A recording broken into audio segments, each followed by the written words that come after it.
Sir, और उन्होंने जो है कौल और सगदर राष्ट्रपति के अभिभाषण पर धन्यवाद प्रस्ताव आदरणीय Ravishankar ji. Okay okay, no no please, वहां आ जाए।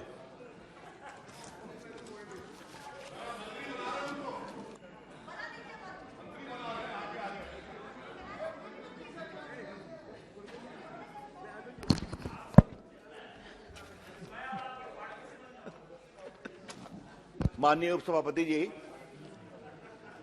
राष्ट्रपति के अभिभाषण पर अपने विचार रखने के लिए आपने मुझे जो सुअवसर दिया है उसके लिए मैं बहुत कृतज्ञ हूं। महामहिम राष्ट्रपति का अभिभाषण, माननीय उपसभापति जी, एक संवैधानिक मर्यादा है, एक बहुत ही गहन संसदीय परंपरा है और 75 साल में यह परंपरा बहुत स्थापित हुई है। हम सभी अपनी बातें कहते हैं, लेकिन उसके मर्यादा का सम्मान भी होना चाहिए। ठीक है, लोगों को अपनी बात कहनी चाहिए, हम भी अपनी बात कहेंगे।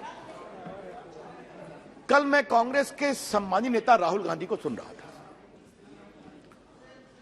टिप्पणी थी, कुछ पीड़ा भी थी, कुछ क्लेश भी था, कुछ गुस्सा भी था, कुछ हताशा भी थी। उन्होंने कहा कि मैं हजारों किलोमीटर चलकर आया हूं और लोगों से मिला हूं और उनकी हमने आवाज सुनी है। माननीय उपसभापति जी, आपका भी बहुत लंबा राजनीतिक जीवन है, यात्रा हम सभी करते हैं। यात्रा में आप मिलते किससे हैं इसका भी बड़ा असर पड़ता है, और अगर आपके साथ विध्वंसक तत्व यात्रा में चलते हैं तो उसका भी असर आपके ऊपर होता है। और ये तो हमने देखा ही देखा कि उनके साथ एक पूर्व मुख्यमंत्री चल रहे थे जो सेना से उनके शहादत का सबूत मांग रहे थे, और जब ये देश में हंगामा मचा तो उनके जो प्रवक्ता हैं या मीडिया हेड हैं वो उनको रोकने की कोशिश कर रहे थे। ये सब हमने देखा टीवी पर। तो जब अच्छा, आप थोड़ा शांत रहिए दादा, शांत रहिए।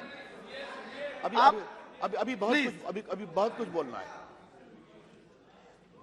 माननीय उपसभापति जी, तो उनके पूरे भाषण में हमको 3 बात दिखाई पड़ी। एक, हताशा, फ्रस्ट्रेशन। दूसरा, ए सेंस ऑफ इंटाइटलमेंट कि सरकार तो हमें ही चलानी है, ये नरेंद्र मोदी कहां से आए हैं और जीत जा रहे हैं। समस्या यही है अध्यक्ष जी, उपसभापति जी।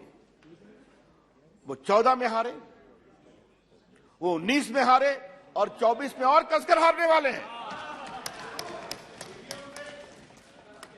लेकिन फिर भी, लेकिन उपसभापति जी, उससे एक बड़ी बात मुझे कहनी है। क्या बोलते समय सारी संवैधानिक मर्यादाओं को तार तार कर दिया जाएगा?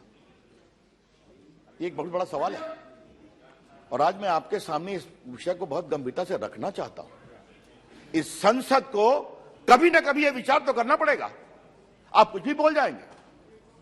विदेश नीति की बात हो रही थी, श्रीलंका को लेकर एक बात कही गई, और मेरे पास डॉक्यूमेंट हैं कि जो उन्होंने रेफरेंस दिया वहां के राष्ट्रपति ने उसको डिनाई किया और उस व्यक्ति ने विड्रॉ किया। झूठ बोला गया। अच्छा ठीक है,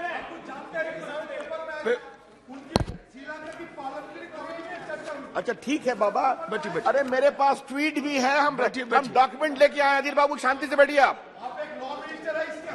नहीं, अभी हम नहीं है, चिंता मत करिए आप, चलिए, हम पार्टी के कार्यकर्ता हैं। तो मेरा कहना अध्यक्ष जी एक है कि आप विदेश नीति की बात बोलते हैं, और बोलते हैं तो आप कोर्ट करते हैं एक पर्टिकुलर अधिकारी को। वहां के राष्ट्रपति ने उस सारे एलिगेशन को डिनाई किया ट्वीट कर करके, और उस पदाधिकारी ने कहा कि भावनाओं में बह के मैंने कहा मैं उसको अनकंडीशनली विड्रॉ करता हूं। आप इसको छुपा जाते हैं। राहुल गांधी ने इस हाउस को मिसलीड किया है, मैं पूरी जिम्मेदारी से कहना चाहता हूं।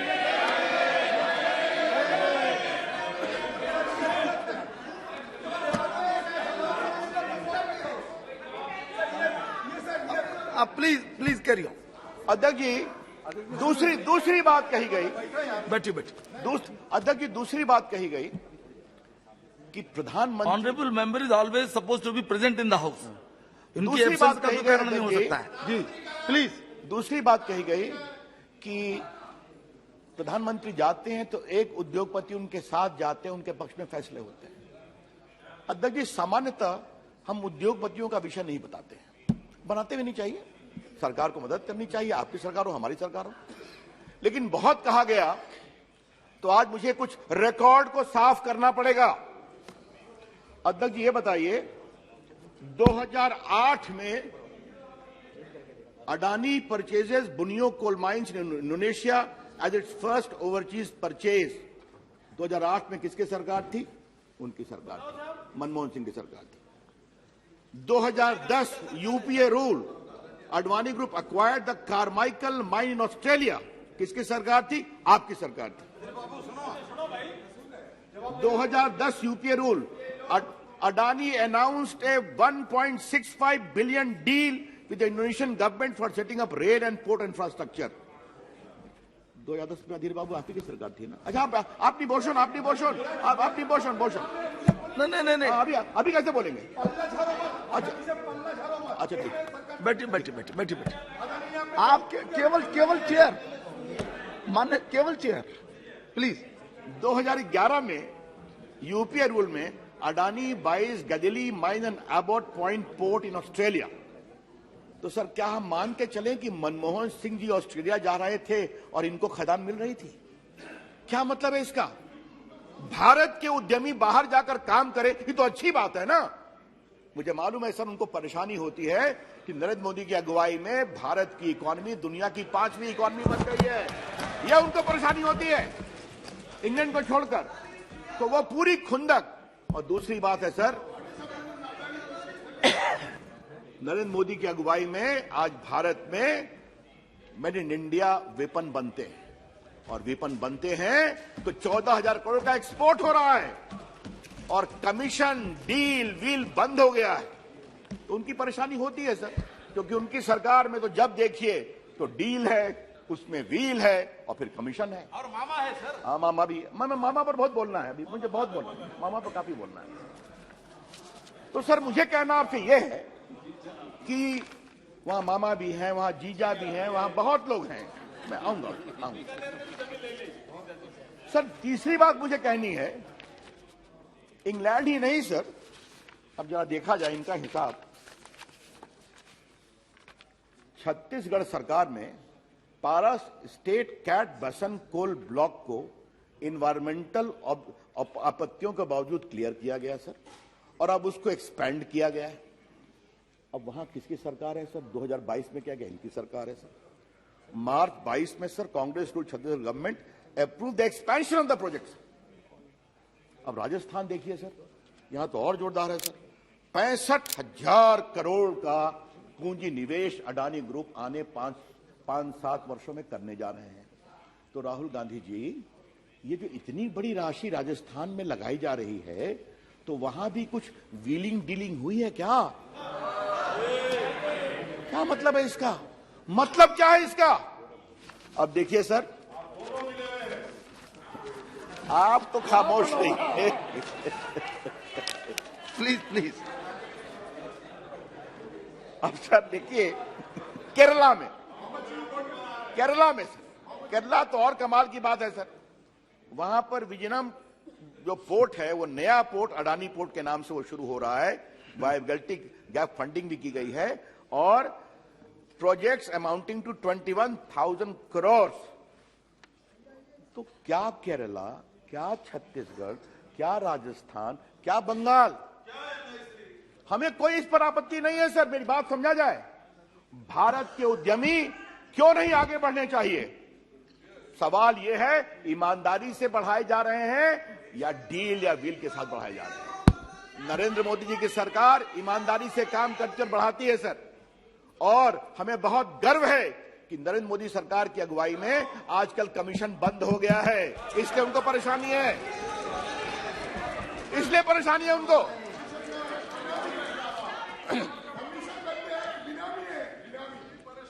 सर मुझे तो इसलिए सर, अब थोड़ा मामा की बात कर ही ली जाए सर। थोड़ा बोफोर्स वगैरह के मुझे विस्तार से देखने का अवसर मिला था, और 2G घोटाला, चाहे बाकी घोटाले, कोल घोटाला, ये सब देखने का अवसर मुझे मिला था सर, विपक्ष के रूप में भी और 2 विभागों के मंत्री के रूप में भी सर। तो उन्होंने क्या क्या किया हम सबको मालूम है। लेकिन सर इन सभी घोटालों में जिस घोटाले ने मुझे सबसे अधिक प्रभावित किया सर, वो है बोफोर्स सर। क्योंकि बोफोर्स तो एक तो भारत की सुरक्षा का मामला था, और क्या मामा जी की सेवा की गई सर। भ्रष्टाचार के इतिहास में मामा जी के प्रति किए गए योगदान को हमेशा याद किया जाएगा सर।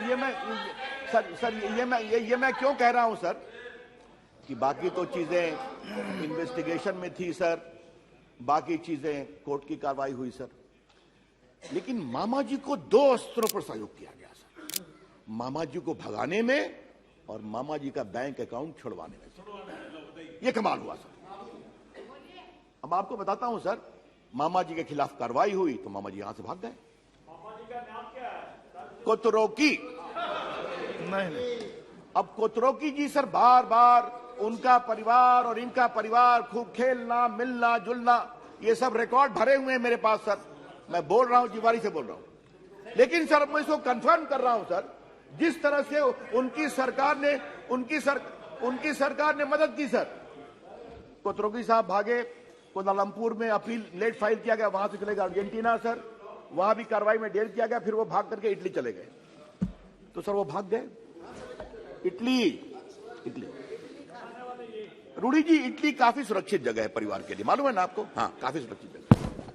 लेकिन सर सबसे तो शर्मनाक बात हुई सर कि लंदन में जो कमीशन का पैसा था सर, वो बैंक अकाउंट में जमा था, और जमा था तो वो ब्रिटिश सरकार ने उसको इंपाउंड कर रखा था। उस समय के कानून मंत्री ने भारत सरकार के एडिशनल दत्ता साहब को लंदन भेजा, और क्या कहा ये मैं जरा आपके सामने रखना चाहता हूं, थोड़ा सा ये लोग भी सुने तो बड़ा अच्छा लगेगा कि उसमें उन्होंने कहा सर, कमाल की बात है सर। अरे आप तो ज्यादा क्या हम आपको बोले, चलिए।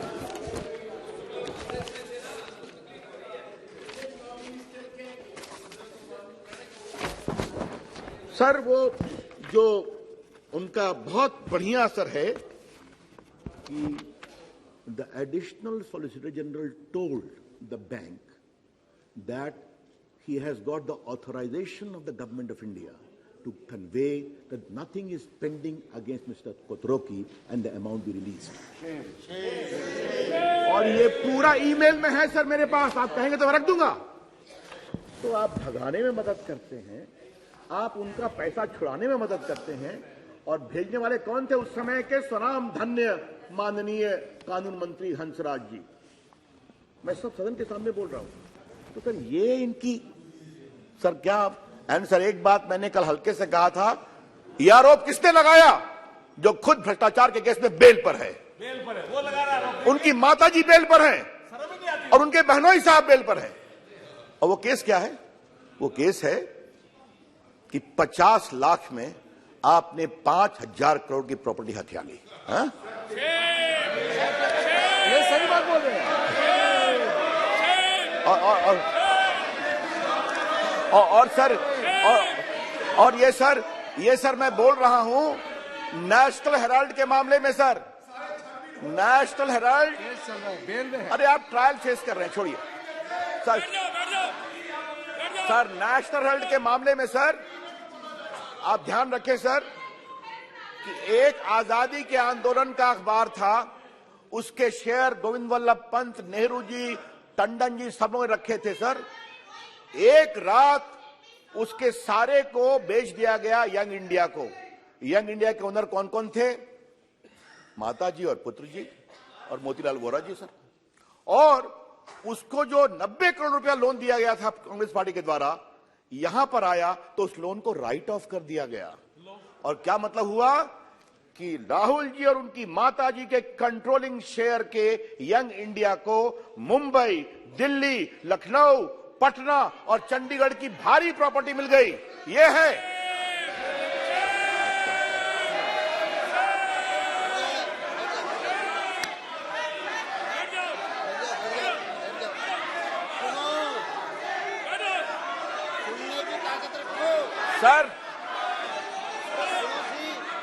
सर आज भी बहादुर शाह जफर मार्ग चले जाइए सर, वहां पर हेराल्ड की बिल्डिंग है और वो कितने हजारों करोड़ की है देख लीजिए, और उसके मालिक कौन है जान लीजिए आप। और सर मैं इसलिए नहीं कह रहा हूं, एक केस हुआ, केस में सर कॉग्निजेंस हुआ, ये क्वाशिंग में गए, हाई कोर्ट गए, सुप्रीम कोर्ट गए, रिजेक्ट हुआ, इनको बेल लेना पड़ा और ट्रायल फेस कर रहे हैं। सुप्रीम कोर्ट रिजेक्ट करने के बाद आप बेल में हैं। अच्छा ठीक, अच्छा सर सर ये sir sir sir sir sir sir sir sir ये बहुत गलत है सर, दबाव में डाला गया, ये क्या मतलब है सर इसका? ये बहुत गलत है सर, ये बहुत गलत है। पूरा वापिस दे, बोलो पूरा वापिस। बैठिए बैठिए बैठिए बैठिए, अधीर साहब बैठिए बैठिए, नथिंग, कोई चीज रिकॉर्ड में नहीं जाएगी, कोई चीज रिकॉर्ड में नहीं जाएगी। बैठिए आप, बैठिए प्लीज प्लीज बैठिए, आप सब बैठिए। It is not on record. It is not on record, but I would like to place it. I would like to place it on record, sir. This is the thinking of the Congress party. They do not even believe the institution, including Supreme Court. Okay okay, please please, माननीय सदस्य जी, रविशंकर जी please sir sir बैठिए, सब लोग please बैठ जाइए, आप बैठ जाइए बैठ जाइए। No no, sit down please, sit down, no no no, बैठिए, आप बोले प्लीज। सर सर ये अधीर बाबू ने कोई नई बात नहीं बोली, इनके नेता राहुल गांधी ने राफेल के जजमेंट पर भी टिप्पणी की थी, कार्रवाई हुई, उन्होंने माफी मांगी थी सुप्रीम कोर्ट से। क्या बात कर रहे हैं आप? आपके नेता का भी वही हाल है और आपका भी वही हाल है। चलिए सर हम लोग बैठिए, आप बैठिए, नो अधीर साहब बैठिए, बैठ जाइए प्लीज, बैठ जाइए प्लीज, बैठ जाइए। आपके जब वक्ता बोले, अभी आपके वक्ता बोलेंगे तब बैठिए, आप बैठ जाइए, आपको अभी अवसर और है, उसमें आप बोलिएगा। Now let honourable member speak, please please please. Sir जी, कभी कभी सच्चाई कड़वी होती है, उससे तलखी होती है सर, जरा वही पर तकलीफ उनको होती है सर, तकलीफ होती है, इसलिए हमें कोई परेशानी नहीं। पेट में दर्द होता है, पेट में दर्द होता है।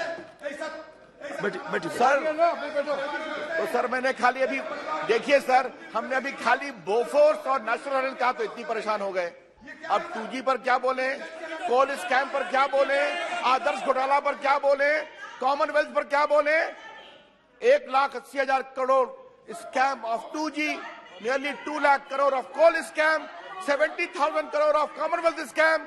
ये सब कब हुआ? जब उनकी सरकार थी सर, मालूम है? आदर्श घोटाला, और सर आदर्श घोटाले में तो सर शर्मिंदगी की सारी पराकाष्ठा पार कर गए। जो मकान बने थे सैनिकों के लिए, उनकी विधवाओं के लिए, उसको किसने लिया? सुशील कुमार शिंदे, अशोक चौहान ने। यही तो इनका हालत है।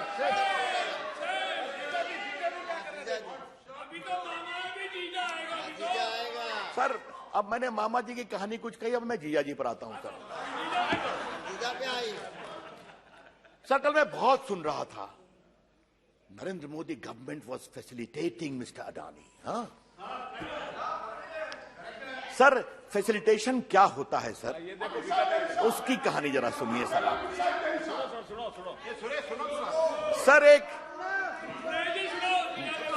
सर मॉडल ऑफ डेवलपमेंट बहुत होता है सर, लेकिन सर एक वाड्रा मॉडल ऑफ डेवलपमेंट है सर, कमाल। सर ये क्या है सर? हरियाणा में एक कंपनी बनाओ, दबाव से जमीन ले लो, फिर एक हाउसिंग कंपनी से लोन ले लो, फिर वो हाउसिंग कंपनी आपको पूरा महंगे दाम में खरीद होती है, और कुछ करोड़ के इन्वेस्टमेंट पर आप 300 करोड़ के मालिक बन जाओ। देखिए तो क्या है सर, क्या है? ये कहते हैं वाड्रा मॉडल ऑफ डेवलपमेंट। अब सर वहीं पर बात नहीं हुई सर, हमारे अर्जुन मेघवाल जी बीकानेर कह रहे हैं सर, मुझे मालूम है बीकानेर के कई इश्यूज हैं। हाँ सर मुझे मालूम है इस मामले पर हम दोनों ने कुछ काम किया था सर, वो तो हाइट हो गया सर। ओके ओके, 1500 एकड़ जमीन ली गई सर। 300-350 एकड़ जमीन बनोई जी की थी सर, समझे आप? और सर क्या हम लगाएंगे सोलर पावर, और बाद में मालूम हुआ किसानों को दबाव देकर फंसाकर जलसा कर लिया गया। आज 14 FIR है, 3 इनके भनोई जी के भी खिलाफ में है। और वहां फैसिलिटेशन कौन था? The great chief minister, the great government of Rajasthan, like the great government of Haryana. This is called facilitation, to help increasing the Vadra model of development. तो सर पूरा सब कुछ तो भरा हुआ है सर। उसके बाद एक मुझे और बड़ी बात कहनी है सर। क्या क्या बातें कही गई सर। मैं बहुत विनम्रता से एक बात कहता हूं, अगर नरेंद्र मोदी जी चाहते हैं कि मेड इन इंडिया वेपन्स बने तो क्या गलत है क्या? वो क्या चाहते हैं? सारा वेपन बाहर से आए ताकि डील हो और कमीशन हो। ये अंतर है। और ये मैं ऐसे नहीं बोल रहा हूं सर। क्या आप देख लीजिए सर, ऑगस्टा वेस्टलैंड, क्या जितना भी बाहर से सामान आएगा सेना का, उसमें कुछ ना कुछ डील होगा, कमीशन होगा। राफेल की बात कही गई सर, तो मैं उसका जवाब देना ही चाहता हूं सर। भारत की वायुसेना अपने मारक वायुसेना के लिए बार बार आग्रह कर रही थी। 12 साल इन्होंने वो कॉन्ट्रैक्ट को फाइनलाइज नहीं होने दिया इन लोगों ने। कमीशन नहीं मिला, बस कोई कमीशन नहीं फाइनलाइज हुआ। मुझे गर्व है हमारे प्रधानमंत्री पर, प्रधानमंत्री बने और देश की सुरक्षा के लिए उन्होंने राफेल को इंकरेज किया। आज देखिए राफेल कितने साहस के साथ टाइगर की तरह गरजता हुआ उड़ता है, तो देश सुरक्षित होता है। सर हमारा कहना एक बात है सर, राहुल गांधी जी कुछ मुद्दों पर तो थोड़ा आपसे जिम्मेवारी की उम्मीद हम करें कि नहीं करें सर। ये बात मैं इसलिए कह रहा हूं सर कि मैं बड़ी जिम्मेवारी से कहता हूं राहुल गांधी होमवर्क नहीं करते। मैं हाउस में कह रहा हूं राहुल गांधी होमवर्क नहीं करते, लेकिन जो उनके सहयोगी हैं वो जो उनको बताते हैं थोड़ा उस पर तो देख लिया करें कि मैं क्या बोल रहा हूं, क्या क्या बोल गए सर। राहुल गांधी ने कल की टिप्पणी के 2 काम किया है। आज जब भारत की विश्वसनीयता दुनिया में आर्थिक क्षेत्र में आगे बढ़ रही है तो उन्हें दुनिया को बताया है कि मैं इसके खिलाफ हूं। और दूसरा सर, भारत के उद्यमी बाहर में जहां काम करेंगे सर, कल ये स्टार्टअप की आलोचना करेंगे और करते ही रहते हैं सर। क्या करते हैं याद करिए सर, जब पूरे कोविड में मोदी जी हिम्मत करके मेड इन इंडिया वैक्सीन बना रहे थे, इन्होंने क्या क्या खिल्ली उड़ाई कि मेड इन इंडिया वैक्सीन विश्वसनीय नहीं है। जब स्टार्टअप की बात हुई तो उन्हें क्या क्या विरोध किया। What is startup? हर विषय पर भारत की उद्यमशीलता, भारत की एंटरप्रेन्योरशिप को कमजोर करना राहुल गांधी की फितरत हो गई है, ये मैं कहना चाहता हूं। और ये क्यों है सर? ये क्यों है सर? फ्रस्ट्रेशन है कि ये व्यक्ति सत्ता में कैसे आ गया। तो भाई राहुल गांधी जी, अगर आपको देश की जनता वोट नहीं देती तो हम क्या करें? हम क्या करें? अगर आप बार बार घूमते हैं, भारत दर्शन करिए, विध्वंसों के बीच में घूमिए, JNU जाइए, टुकड़े टुकड़े साथ घूमिए, देश की जनता आपको वोट इसलिए नहीं देती कि नरेंद्र मोदी की अगुवाई में देश का विकास हो रहा है, गरीबों की चिंता हो रही है, दुनिया भारत का लोहा मान रही है। आपको इसलिए वोट नहीं मिलता। तो भारत मां को जो अपमान किया है उनके साथ बैठे। बिल्कुल सर, मुझे एक बात करनी थी सर। मुझे लगता है कि राहुल गांधी कम से कम उस पर तो कुछ बोलेंगे सर। आज भारत की मोबाइल मैन्युफैक्चरिंग में भारत का झंडा लहरा रहा है दुनिया में sir. 10,000 crore made in India बाहर जा रहा है सर, एक्सपोर्ट हो रहा है, अच्छी बात है ना। तो इसलिए अगर इतना एक्सपोर्ट हुआ सर, फिर भी आप परेशान हैं। इलेक्ट्रॉनिक में आज चिप्स बनने की बात हो रही है, फिर भी आप परेशान हैं। अरे कभी तो शुभ, आज 5G आ रहा है तब भी आप परेशान हैं। तो कभी ना, मुझे लगता है सर कांग्रेस पार्टी बहुत इस बात का दावा करती है that the computer revolution in India was brought by their father Rajiv Gandhi. Maybe sir. तो उसी बिना हाथ मान लीजिए। ये मैं उसी बिना पर तो ही परंपरा का तारीफ करते हैं आप, वो भी नहीं करे। अरे इसलिए हुआ है कि नरेंद्र मोदी ने डिजिटल इंडिया की बात की है, ये इसलिए हुआ है कि नरेंद्र मोदी ने डिजिटल एम्पावरमेंट की बात की है, ये इसलिए हुआ है कि स्टार्टअप की बात की है, डिजिटल इंफ्रा, और इसमें भी बजट में भी जब चर्चा होगी सर विस्तार से आएंगे। सर एक बात मुझे और कहनी है सर, करप्शन की बात तो बहुत हो गई। राहुल गांधी आरएसएस से कितना प्यार करते हैं सर? कल हम लोग में एक चर्चा हो रही थी कि can Rahul Gandhi fully pronounce the full name of RSS, तो इस पर डिबेट हो गया सर। फिर एक आया कि can he tell the founder's name of the RSS, इस पर भी डिबेट हो गई। सर आज मैं उसको बहुत विनम्रता से बात कहना चाहूंगा, राहुल गांधी जी एक देशभक्त राष्ट्रीय स्वयंसेवक संघ 1925 से देश की सेवा कर रहा है, और हम सबों को गर्व है कि हम लोग स्वयंसेवक हैं और रहे हैं, राष्ट्रभक्ति का पाठ पढ़ा है। लेकिन सर राहुल गांधी जी को मुझे एक बात कहनी है सर, राहुल गांधी जी आप ही नहीं, आपके पिताजी, आपकी दादी जी और आपके परनाना जी सब संघ की आलोचना करते थे, नेहरू जी, इंदिरा जी। और आप जरा शांत रहिए ना, आज आपका नंबर बाद में आएगा, शांत रहिए। और सर फिर इंदिरा जी, राजीव गांधी और राहुल गांधी। आज सर देखिए राष्ट्रीय स्वयंसेवक कहां से कहां पहुंच गया, वो विचारधारा देश में कितना लोगों ने स्वीकार किया।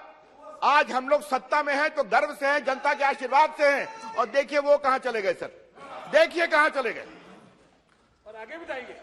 अब अभी आज काफी चर्चा होती है सर कि 24 में उनका नंबर कितना आएगा, ये तो हम लोग 24 में देखेंगे ही, हम भी रहेंगे, आप भी रहिएगा, और घटने वाले हैं आप 24 में 24 ही रहेगा। सर मेरा खाली कहना है, एक बार तो आप विचार, अब क्या कह गए सर आप कि पूरी अग्निवीर योजना आरएसएस ने बनाई है, अब इसका कोई मतलब है सर? ये बने बेसिक समझदारी का अभाव है। जो पूरी योजना सेना के विशिष्ट लोगों ने पर्याप्त चर्चा करके बनाई, सेना के जनरल्स बैठे, कई राउंड कंसल्टेशन हुआ, उसके बाद हुआ कि उम्र कम करने का विषय बहुत दिन से चल रहा है, वो किया गया। अब सर मेरे पास एक संख्या है सर कि इसके बाद कितना बढ़ा है सर, तो एयरफोर्स ने सर जो बात कही है उसमें सर है कि 7 लाख से अधिक IAF receives 7.5 lakh applications under Agnipath scheme close registration. तो सर आप मुझे ये बताइए कि जो अग्निवीर स्कीम इतना लोकप्रिय हो रहा है तभी तो संख्या बढ़ रही है। तो सर मेरा आर्मी में भी वही है सर, पूरे महिलाएं बहुत आई हैं। आज तो सर हमें गर्व से कहना होगा सर, और आज मैं उस दिन 26 जनवरी पर बैठा हुआ था, कर्तव्य पथ पर हमारे सारे मित्र बैठे हुए थे।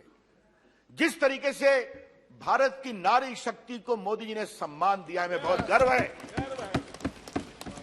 सेना की सारी टुकड़ियों का लीड एक महिला अफसर कर रही थी, मिसाइल जो चला रहा था उसको भी एक कैप्टन महिला कर रही थी, एयरफोर्स के टैब्लू पर एक महिला फ्लाइंग ऑफिसर थी, और सीआरपीएफ के बटालियन में लेडी बटालियन लीड कर रही थी, जिसे बेस्ट मार्चिंग कंटिजेंट का अवार्ड दिया गया, और असम राइफल्स में भी महिला यूनिट थी।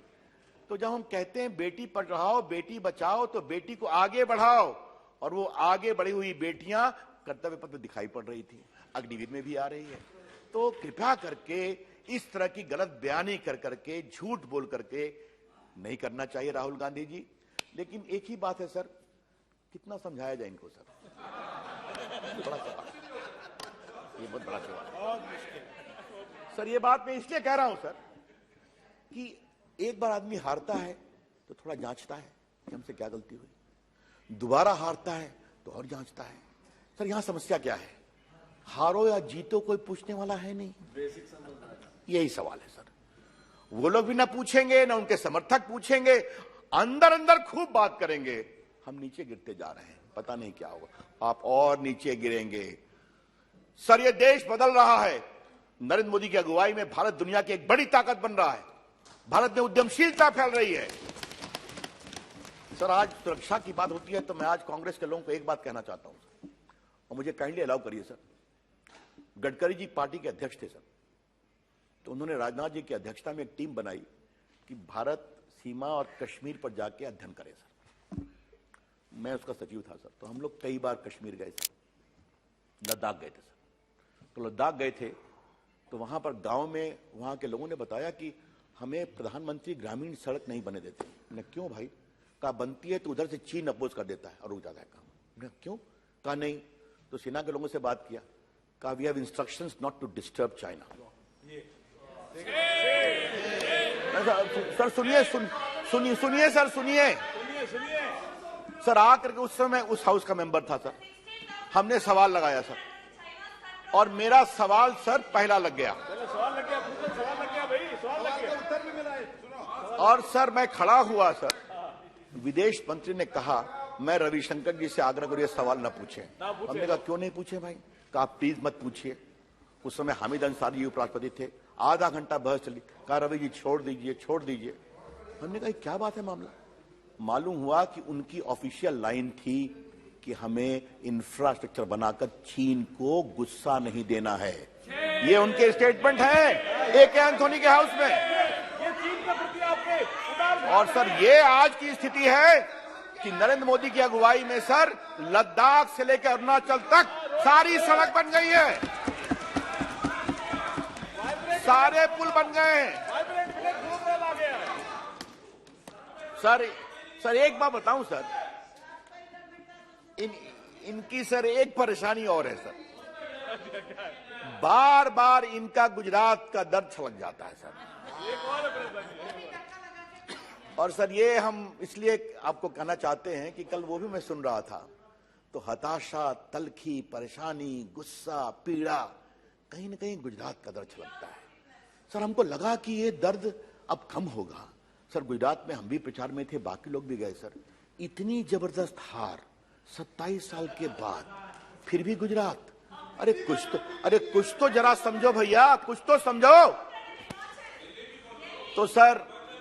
तो सर मैं इसलिए कह रहा था सर कि अगर कोई मुख्यमंत्री अपने प्रदेश के विकास के लिए वाइब्रेंट गुजरात करता है कि वहां उद्यमी आए, तो गलत क्या है? आज गुजरात में पूंजी निवेश हो रहा है कि नहीं? आज गुजरात में गिफ्ट सिटी आई है कि नहीं? आज गुजरात का इंफ्रास्ट्रक्चर बढ़ा है कि नहीं?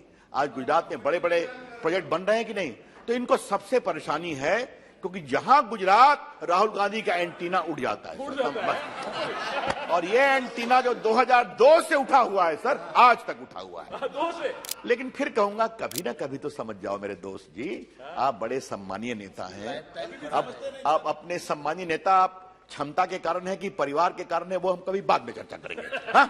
लेकिन एक बात तो समझना चाहिए सर, मैं आपने बड़ी कृपा की कि आपने मुझे अवसर दिया। मैं सारे उनकी बात का प्रतिकार करता हूं। वो झूठ हैं, शर्मनाक हैं, बेबुनियाद हैं। और जो पूरा परिवार भ्रष्टाचार में आकंठ डूबा हुआ है, वो ये आरोप लगाते हैं सर। कल सर फोटो बहुत दिखाई गई सर।